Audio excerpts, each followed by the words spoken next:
dominant truths of the 21st century is that almost anything you can imagine being done by machine will be done by machine, and what that leaves us is a creative space. We are seeing the increasing computerization of kinds of service work that we thought 10 or 20 years ago could never be automated. Today, there are many industries and many kinds of human work that are not terribly creative, but that could be profoundly creative, and that creativity could be deeply unlocked with these new tools.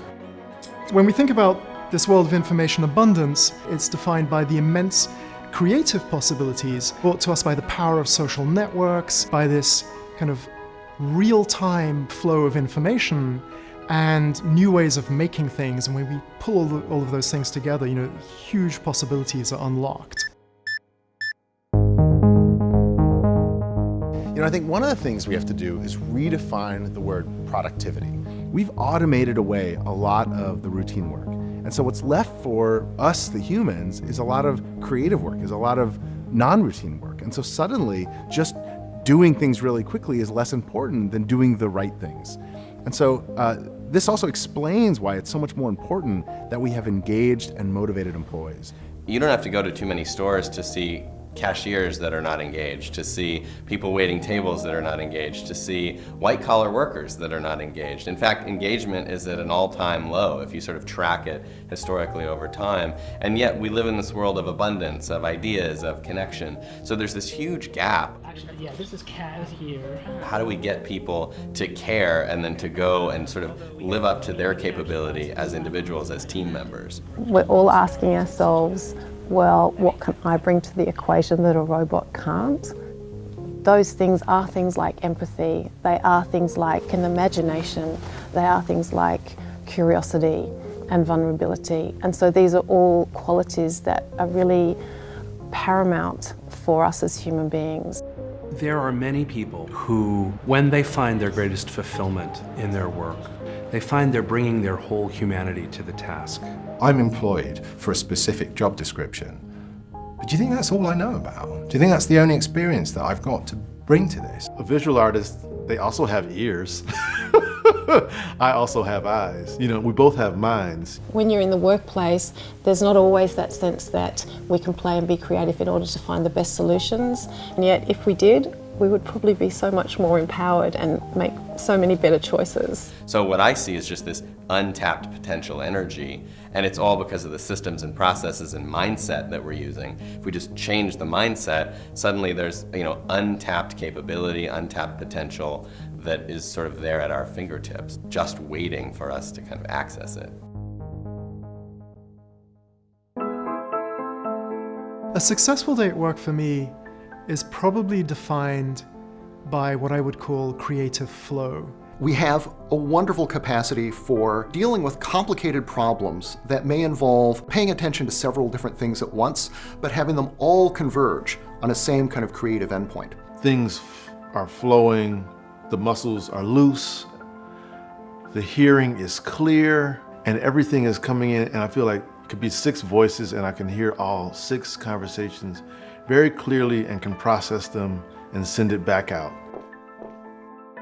This is something that, especially when you're young, you don't really think about, you just kind of fall into, right? You gotta get interested in a problem or if you just look up and 12 hours have passed. I think we've all had that experience when we're working well of getting into what Mihai Csikszentmihalyi famously calls these flow states. We need to remove barriers and allow this flow to happen across different types of work, across different types of space and across different types of device, and allow people to use all of their natural modalities very, very seamlessly.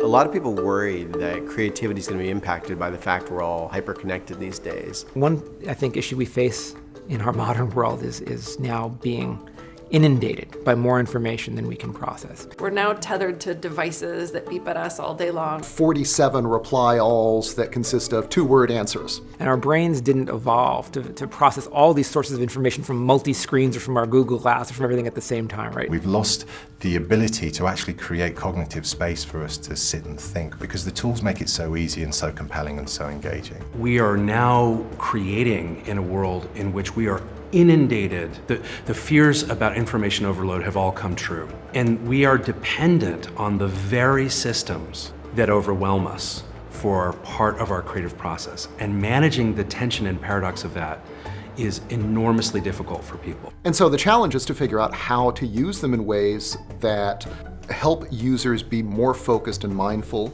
rather than be perpetually distracted and fractured. Mindfulness is the buzzword in business these days. If you read the New York Times, it'll raise your standardized test scores, it'll increase your productivity, all these wonderful things. But another important aspect of mindfulness is it also helps focus attention. Having more information available to me should make me better at doing my job if I can just do a better job sorting through it.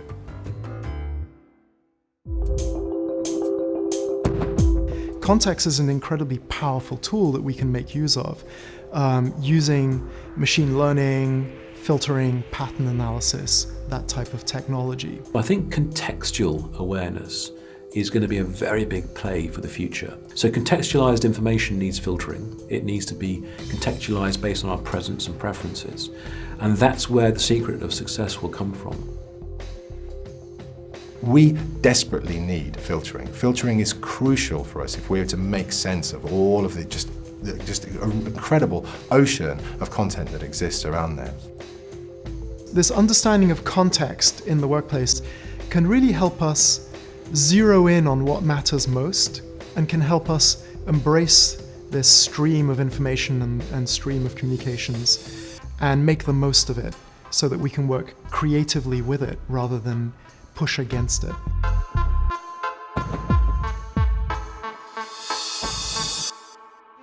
I would boil the challenge that workers of the future will face into this phrase. You can be automated or you can augment yourself. Humans have an incredible capacity that has developed over hundreds of thousands of years to offload parts of our memories, to extend our senses, our abilities to think, using technology. In interacting with our technologies, we discover new ways of doing things. Technology is a design medium in many ways. So we co-author, co-design, and interact with technologies in new ways, creating new capabilities. You can see this with the history of writing, with musical instruments, with the history of art. All of these are to form part of a grand story of humans using technologies to do things that they could not just on their own. It's really very much part of the story of what makes us who we are.